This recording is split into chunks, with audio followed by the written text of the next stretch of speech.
2 గెలిపించి 100కు 100% రిజల్ట్ తెచ్చిన అలంపూరు గద్వాల తాలూకా కార్యకర్తలకు హృదయపూర్వకంగా ఒకసారి గట్టిగా చప్పట్లతో మనని మనమే అభినందించుకోవాలని చెప్పండి కోరుతాం.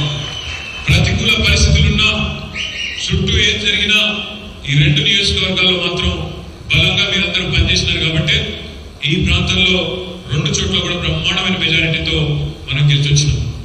సరే, దురదృష్టం మనం అనుకున్నాం కేసీఆర్ గారు తిరిగి ముఖ్యమంత్రి అవుతారు, ఈ రాష్ట్రంలోని రైతులు కానీ పేదలు కానీ వారికి ఇచ్చిన హామీలు సంక్షేమ కార్యక్రమాలు గతంలో ఎట్లయితే కొనసాగించినామో దాన్ని మరింత బలంగా కొనసాగిస్తూ ముందుకు పోవాలి అని ఒక నమ్మకంతో గట్టిగా పనిచేసినాం.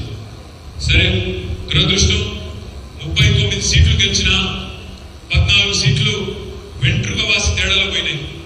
14 సీట్లలో చాలా స్వల్పమైన తేడాతో 3000, 2000, 1000 ఓట్లు, 4000, 5000, 14 సీట్లు పోయినాయి.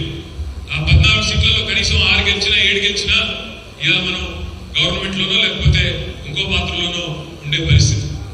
ఏమైనప్పటికీ 10 ఏళ్ళు ప్రజలు మనకు ప్రభుత్వాన్ని నడుపుమని బాధ్యత ఇచ్చినారు. ఈ 5 ఏళ్ళు ప్రతిపక్షంలో కూర్చోండి, నిర్మాణాత్మక ప్రతిపక్షంగా వ్యవహారం చేయండి, ప్రజల తరఫున పోరాటం చేయండి అని ఒక ఆదేశం ఇచ్చినారు.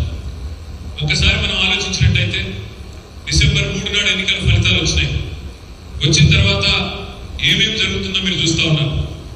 కేసీఆర్ గారి ద్వారా పదవులు పొంది పెద్ద పెద్ద నాయకులు, పెద్ద పెద్ద పదవులు పొందిన వారు ఒక్కొక్కరుగా జారుకుంటా ఉన్నారు. చూస్తూ ఉన్నారు మీరు. నేను వాళ్ళ పేర్లు చెప్పడం బాగుండదు కానీ ఒక్కొక్కరు పెద్ద పెద్ద పదవులు చేసిన వాళ్ళు, మంత్రులుగా చేసిన వాళ్ళు, ఉప ముఖ్యమంత్రులుగా చేసిన వాళ్ళు, రాజ్యసభ సభ్యులుగా అవకాశం పొందిన వాళ్ళు జారుకుంటా ఉన్నారు. మరొక వైపు కాంగ్రెస్ ప్రభుత్వం, కొత్తగా వచ్చిన కాంగ్రెస్ ప్రభుత్వం రోజు మాటలతో, పని తక్కువ మాటలు ఎక్కువ అన్నట్టు రోజు సూటిపోటి మాటలతో 70 ఏళ్ల వయసులో ఉండే కేసీఆర్ గారిని, తెలంగాణ తెచ్చిన కేసీఆర్ గారిని సూటిపోటి మాటలతో, దివాలాకోరు విమర్శలతో ప్రతిరోజు టార్గెట్ చేస్తూ ఉన్నారు. మరొక వైపు మన నాయకుడు కేసీఆర్ గారికి స్వయాన ఆరోగ్య సమస్య వచ్చింది, కాలు ఫ్రాక్చర్ అయింది. ఇప్పటికి కూడా కర్ర పట్టుకుని మరి నడిచే పరిస్థితి ఉన్నది. ఇంకోవైపు స్వయాన ఆయన కుమార్తె మా చెల్లి కవితమ్మని మరి మోడీ గారు తీసుకొని పోయి ఢిల్లీలో జైల్లో పెట్టినాడు. ఈ వాతావరణంలో ఎన్ని కష్టాల నడమ నిజానికి మన పార్టీని ఒక్కొక్కరుగా నాయకులు వదిలిపెడుతున్న టైంలో ఇవాళ మన ముందుకు వచ్చిన మన పార్లమెంట్ అభ్యర్థి ఆర్ఎస్ ప్రవీణ్ కుమార్ గారి గురించి మనం 2 నిమిషాలు చెప్పుకోవాలి. ఎందుకంటే ఒకవైపు నాయకులేమో మనం ప్రతిపక్షంలోకి రాగానే వదిలిపెట్టిపోతా ఉంటే ఇవాళ ఆర్ఎస్ ప్రవీణ్ కుమార్ గారిని కాంగ్రెస్ పార్టీ కూడా ఆహ్వానించింది. రమ్మన్నది, మీరు రండి, మీకు ప్లానింగ్ బోర్డు వైస్ చైర్మన్ పదవి ఇస్తాము. ఇదివరకు నిరంజన్ రెడ్డి గారు పదవి చేసినారు 2014 నుంచి 19 దాకా. ఆ పదవి మీకు ఇస్తాము, కేబినెట్ ర్యాంక్ ఇస్తాము, మీరు పార్టీలోకి రండి అడిగినారు. ఆయన వద్దన్నాడు, నేను రానని చెప్పినాడు. మీరు ఐపీఎస్ ఆఫీసర్గా పనిచేసినారు, మీకు అనుభవం ఉంది, పరిపాలన అనుభవం ఉంది, మీరు వచ్చి పబ్లిక్ సర్వీస్ కమిషన్ చైర్మన్ పదవి తీసుకోండి అని మరొక ఆహ్వానం పంపినారు. నాకు వద్దు, నాకు అధికార లాలస కానీ లాలుచి కానీ లేదు, దాన్ని కూడా వద్దన్నాడు.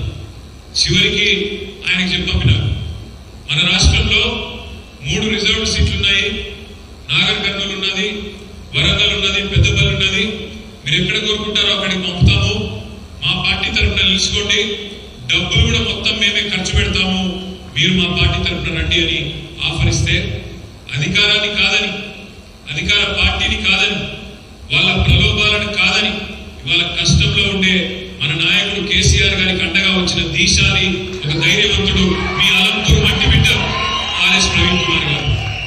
నేను తప్పకుండా చెప్తా ఉన్నా ఈ మాట. ఆనాడు ఒక ఉన్నతాధికారిగా ఏనాడు మత్సలేని జీవితం, అవినీతి ఆరోపణలను ఎదుర్కోలేం. పిల్లలకి చదువు చెప్పాలి, నాణ్యమైన చదువు వస్తే విద్యతోనే వికాసం వస్తుంది, వికాసంతోనే సమాజంలో సమానత్వం వస్తుంది అనే ఒక ఉదాత్తమైన ఆలోచనతో ఒక తరం బాగుపడాలి, ఒక పిల్లలు చదువుకుంటే ఆ తరం, ఆ కుటుంబం మొత్తం బాగుపడుతుందనే ఆలోచనతో కేసీఆర్ గారు గురుకుల పాఠశాలను 1000 గురుకుల పాఠశాలను పెడితే వాటిని సమర్థవంతంగా నడిపి లక్షలాది మంది ఆనిముత్యాల లాంటి పిల్లలను తయారు చేసిన అద్భుతమైన అధికారి మీ అలంపూర్ మట్టి బిడ్డ ఆర్ఎస్ ప్రవీణ్ కుమార్. వాళ్ళ అధికారిగా ఉన్నప్పుడే ఇంత మంచి పనులు చేయగలిగితే ప్రవీణ్ కుమార్ గారు, రేపు మీరు పార్లమెంట్ సభ్యుడిగా గెలిపిస్తే ఎన్ని అద్భుతాలు ఢిల్లీ వేదికగా చేస్తాడు మన కోసం, మన నాగరికత పార్లమెంట్ కోసం ఒక్కసారి ఆలోచించమని చెప్పి నేను కోరుతా ఉన్నాను. దయచేసి ఇప్పుడే అన్న వెంకటరామరెడ్డి అని అన్నారు, అలంపూర్ అనేది మాకు ముఖ్యమైన కొన్ని పనులు మిగిలి ఉన్నాయి, అవి చేయాలా. అందులో ముఖ్యంగా ఈ రాయచూరు పోయే రోడ్ ఏదైతే ఉన్నదో దీన్ని జాతీయ రహదారిగా చేయాలనే మాట వెంకటరామరెడ్డి అని చెప్తా ఉండేది. నేను ప్రవీణ్ గారిని కోరుతా ఉన్నా, సోదరుడు వెంకటరామరెడ్డి గారు విశేషమైన రాజకీయ అనుభవం, విశేషమైన ప్రజాభిమానం కలిగిన నాయకుడు. అదేవిధంగా తమ్ముడు విజయ్ కూడా చక్కగా ఈ మధ్యనే ఎమ్మెల్యేగా గెలిచి యువకుడుగా ఉత్సాహవంతుడుగా ప్రజల్లో ఉంటున్న నాయకుడు. వారితో కలిసి గట్టిగా మీరు కూడా అలంపూర్కు బ్రహ్మాండమైన సేవలు అందించాలని చెప్పి మనస్ఫూర్తిగా పార్లమెంట్ సభ్యుడిగా గెలిచిన తర్వాత ఈ పనులు చేసి పెట్టాలని చెప్పి కూడా ప్రవీణ్ అన్నను నేను విజ్ఞప్తి చేస్తా ఉన్నాను. ఇంకొక మాట కూడా నేను కోరుతా ఉన్నాను, ఇవాళ ప్రవీణ్ కుమార్ గారు పార్లమెంట్ సభ్యుడిగా గెలుస్తారు అనే టాకు మనం అభ్యర్థిగా డిక్లేర్ చేసిన నాటి నుంచి అయింది. నేను ఇంకొక మాట కూడా నేను చెప్తా ఉన్నాను ఈ సందర్భంగా. గతంలో ఆయన ఆర్ఎస్ ప్రవీణ్ కుమార్, ఇవాళ ఆయన బిఆర్ఎస్ ప్రవీణ్ కుమార్. కాబట్టి తప్పకుండా మనవాడు, మనలో ఒకడు. గతం మర్చిపోదాం, గతం అనవసరం. ఈరోజు ఆయన బిఆర్ఎస్ ప్రవీణ్ కుమార్, బిఆర్ఎస్ అభ్యర్థి. కాబట్టి రేపు మీకు అలంపూర్కి, ఉమ్మడి పాలమూరు జిల్లాలో ఏ నియోజకవర్గానికి లేని ఒక అదృష్టం పడుతుంది. ఒకవైపు ఎమ్మెల్సీ గారు ఉన్నారు, ఒక శాసన మండలిలో గొంతు విప్పి మీకోసం కొట్లాడడానికి వెంకటరామరెడ్డి అని ఉన్నాడు.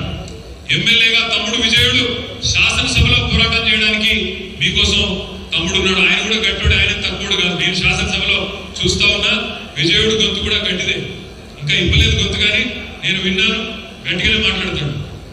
మూడో వైపు రేపు అన్న పార్లమెంట్ సభ్యుడిగా ప్రవీణ్ అన్న గెలిస్తే లోక్సభలో కూడా అలంపూర్ గొంతు, లోక్సభలో కూడా దద్దరిల్లే విధంగా మాట్లాడి మన ప్రాంత సమస్యలను పరిష్కారం చేసే నాయకుడు రాబోతా ఉన్నాడు. ఇలా వనపర్తికి దురదృష్టవశాత్తు పక్కన నిరంజన్ రెడ్డి గారు ఉన్నారు, అక్కడ వారు దురదృష్టవశాత్తు ఓడిపోయినారు. అక్కడ ఎమ్మెల్యే లేరు, ఎమ్మెల్సీ లేరు, పార్టీకి ఎంపీ లేరు. కానీ అలంపురానికి అదృష్టం ఉంది. ఈరోజు ఎమ్మెల్యే ఉన్నారు, ఎమ్మెల్సీ ఉన్నారు. రేపు మీరు గెలిపిస్తే మంచి మెజారిటీతో ఎంపీ కూడా మీ అలంపూర్ అభ్యర్థి నాగర్ కర్నూలు ఎంపీ కాబోతా ఉన్నాడనే మాట నేను విజ్ఞప్తి చేస్తా ఉన్నాను. దయచేసి నేను మిమ్మల్ని కోరేది ఒకటే, రాష్ట్రంలో ఉండే పరిస్థితుల్ని అర్థం చేసుకునే ప్రయత్నం చేయండి. పెద్దలు చెప్తారు, ఒకసారి మోసపోతే తప్పు మోసం చేసిన వాడిది అవుతుంది. రెండోసారి మోసపోతే మాత్రం అదే వ్యక్తి చేతుల్లో తప్పు మోసగించబడ్డ వాడిది కాదు.